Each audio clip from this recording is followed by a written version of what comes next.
Assalamualaikum warahmatullahi wabarakatuh. Perkenalkan, nama saya Puspo Jayanti dengan NIM 230413100095 dari kelas 2351C Program Studi Komunikasi dan Penyiaran Islam. Tujuan saya membuat video ini adalah untuk memenuhi tugas tengah semester mata kuliah Komunikasi Interpersonal yang diampu oleh dosen Dr. Vivi Asmawati MSI.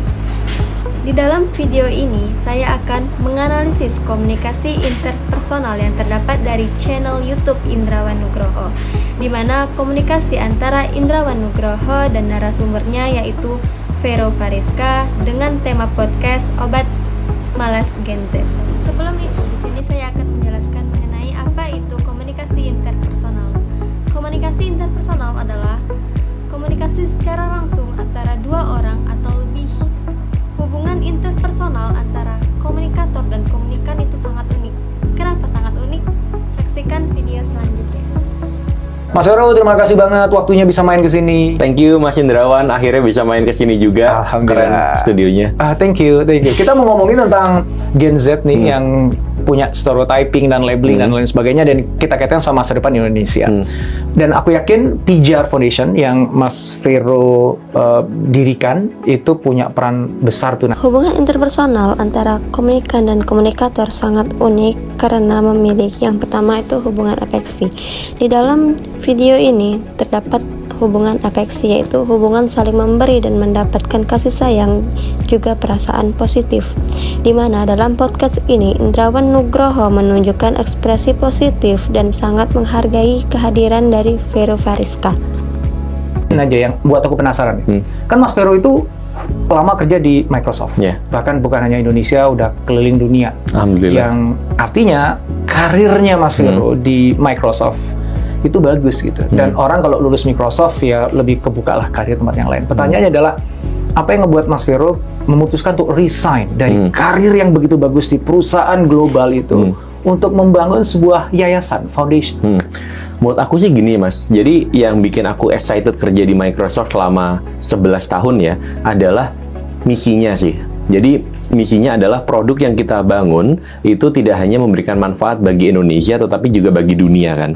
Jadi di Microsoft itu saya pernah di marketing, di sales, di consulting, dan terakhir tuh di engineering. Di engineering saya pegang untuk tim inovasi untuk Office dan Windows waktu itu. Dan produk yang tim saya ciptakan berarti dipakai sama hampir 1,5 miliar. Yang kedua yaitu mempunyai hubungan inklusif, yaitu mempunyai satu perasaan di mana komunikator menghargai kontribusi atau pandangan dari komunikan yang semua orang merasa terlibat dan dihargai. Dalam podcast ini, seorang Vero Fariska lebih memilih membuat yayasan atau foundation dan meninggalkan karir yang bagus karena ingin memberikan manfaat untuk semua orang. Kalau seandainya Gen Z kita ya tetap terus kayak gitu, apa hal yang akan terjadi untuk Indonesia di 2030 nantinya? Oke, persaingan kita di 2030 itu ternyata tidak cuma sesama anak bangsa, tetapi juga sesama manusia di berbagai negara, tetapi juga sama mesin. Itu harus kita sadari. Ada pesaing baru namanya mesin ya? Mesin, pesaing barunya di situ. Artinya apa? Jangan manja, karena pekerjaan-pekerjaan yang seperti misalnya ya, sosial media aja, nulis caption gitu, sekarang udah bisa di-automate. Bikin gambar, sekarang udah bisa di-automate. Artinya apa? Kalau kita hanya bisanya itu-itu aja, the machine will take our job. Ya kan? Ini problemnya Mas yang paling mengerikan, dan saya paling nggak bisa tidur kalau malam. Indonesia punya ratusan juta anak muda. 75% demografi kita anak muda. Mereka sekolah di SMA, SMK, mereka lulus dari universitas tujuannya apa sih? Pingin kerja kan?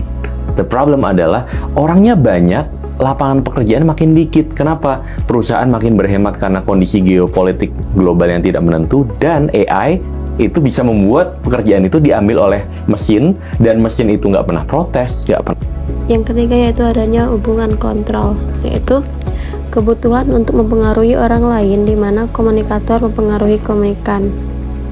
Komunikator mempengaruhi komunikan untuk memberikan pandangan dari perkembangan yang sesuai dengan pengalaman komunikan, yang dimana Komunikan juga memiliki tujuan untuk mempengaruhi atau mengedukasi audiens. Kepada mereka berdasarkan experience Mas Vero di Microsoft dan observasinya apa? Ini observasi saya ya. Yang pertama adalah kalau teman-teman itu buka LinkedIn-nya Kathleen Hogan. Kathleen Hogan itu Director HR-nya Microsoft. Dia di LinkedIn itu ada piramid. Piramid ini dia sebut dengan 5P. 5 hal yang bikin orang itu betah, engage, dan bertahan di satu perusahaan. Ternyata yang nomor paling bawah itu, Mas, itu pay. Ini kadang-kadang orang lupa hal ini. Hal yang paling obvious, elephant in the room, tapi orang lupa. Kadang-kadang kita mikir, aduh, gue pengen motivasi karyawan gue, kok nggak mau. Lihat dulu, nomor paling bawahnya pay. Are we paying them competitively or not? Nomor satu itu. Karena pay itu adalah hygiene factor kan. Apalagi di dunia serba demanding sekarang ini, pay itu penting banget. Dan mereka ngobrol satu sama lain, mereka ngebandingin satu sama lain. Pay itu basically how can we make sure mereka itu udah nggak mikir lagi cicilan handphonenya, cicilan motornya, cicilan rumahnya. Pay, nomor satu pay. Baru di atasnya itu ada beberapa lapis lagi, tapi ada yang namanya purpose. Jadi apakah yang dikerjakan di dalam perusahaan itu berdampak nggak sih buat dia, buat dunia, dan ada maknanya nggak sih? Kadang-kadang itu kita cuma berangkat, absen, kemudian kerjain tugas dari bos, pokoknya nggak usah nanya, kerjain aja gitu, tanpa paham kenapa kita harus ngerjain ini sih, ya kan? Kita misalnya kerja di suatu perusahaan listrik gitu. Kalau kita nggak paham, tugas kamu itu bukan kerja di perusahaan listrik, tugas kamu itu make sure. Dalam komunikasi ini adanya jendela jauh hari, yaitu open, di mana mempunyai self-disclosure atau keterbukaan komunikator kepada komunikan. Komunikator memberikan keterbukaan yang membuka self-disclosure semakin tinggi, sehingga terjadinya komunikasi IU, yaitu melihat komunikan sebagai teman atau mempunyai perasaan atau feeling, sehingga komunikan merasa aman untuk berbicara kepada komunikator. Antara komunikator dan komunikan terjadinya komunikasi secara aman, sama-sama positif, baik dari sudut pandang diri sendiri maupun orang lain. Ciri-ciri komunikasi interpersonal yang pertama adalah selektif, di mana komunikator tidak berbicara secara mendalam kepada semua orang, tetapi hanya berkomunikasi dengan orang yang mempunyai kebutuhan dan tujuan yang sama. Dan yang kedua adalah sistematis, teratur. Yang ketiga adalah prosesual, di mana komunikasi tidak berlangsung secara instan. Yang keempat transaksional, adanya pergantian komunikator. Dan yang kelima adalah individual, di mana ada satu komunikator dan satu komunikan.